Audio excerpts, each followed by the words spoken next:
আলোচনায় অংশগ্রহণ করার জন্য শহীদ রাষ্ট্রপতি জিয়াউর রহমানের জন্মবার্ষিকী উপলক্ষে মঙ্গলবার রাজধানীর কাকরাইলে ডিপ্লোমা ইঞ্জিনিয়ার্স ইনস্টিটিউট মিলনায়তনে এই আলোচনা সভার আয়োজন করে বিএনপি। সেখানে যোগ দিয়ে বিএনপি নেতারা বলেন, জিয়াউর রহমান সমৃদ্ধ করেছিলেন দেশের মানচিত্রকে, আর আগামী নির্বাচনে বিএনপি বিজয়ী হতে হবে গণতন্ত্র রক্ষার জন্য। জিয়া রহমানই বলা যায় তারই পরিবার, তারই অনুশাসন, তারই রাজনীতি বাংলাদেশের জাতীয়তাবাদের মৌলিকতম। ভিগো ওয়্যার গার্ড প্রয়োজন মতো বাঁকানো যায়, অধিক চাপেও ভাঙে না। ভিগো।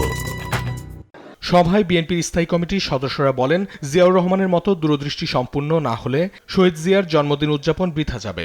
শঙ্কা প্রকাশ করে বলেন, দুটি রাজনৈতিক দল এবার ইলেকশন ইঞ্জিনিয়ারিং করে কিছু আসন নিতে চায়। যতবার ক্রাইসিস আসছে ততবারই কিন্তু শহীদ প্রেসিডেন্ট জিয়াউর রহমান তিনি কিন্তু হাল ধরেছিলেন।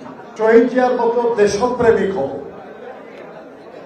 যিনি দেশের স্বাধীনতার জন্য সবার আগে বিদ্রোহ করেছিলেন এবং লড়াই শুরু করেছিলেন।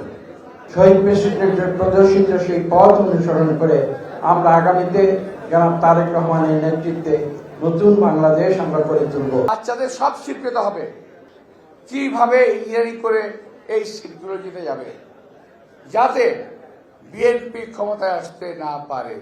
অনুষ্ঠানে সভাপতির বক্তব্যে বিএনপি মহাসচিব মির্জা ফখরুল ইসলাম আলমগীর অভিযোগ করেন, কয়েকটি রাজনৈতিক দল পরিকল্পিতভাবে বিএনপির বিরুদ্ধে অপপ্রচার চালাচ্ছে।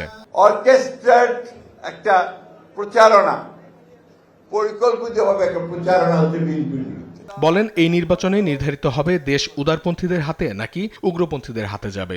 এই নির্বাচনে নির্ধারিত হবে যে এই দেশ কি লিবারেল ডেমোক্রেসির হাতে থাকবে নাকি আপনার সমস্ত উগ্রপন্থী রাষ্ট্রবিরোধী লোকদের মধ্যে থাকবে।